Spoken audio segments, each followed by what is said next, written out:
אנחנו באי המאפיה, אנחנו עומדים לצלול עם תרחיש לוויתן.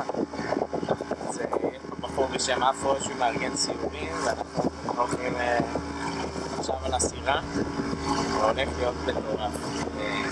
מסתבר שהכרישים מגיעים פה עד 8 מטר, אולי אפילו 10 מטר לפעמים.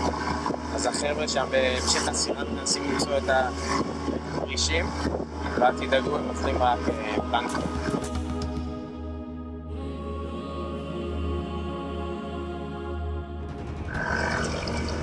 אנחנו עדיין מחפשים את הכרישים.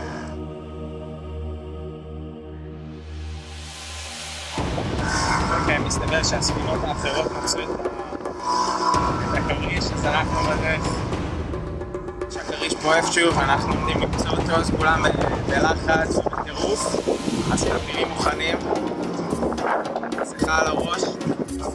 אמיסי! אמיסי!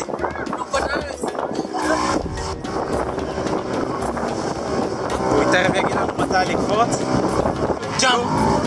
ג'אמפ! Follow guys.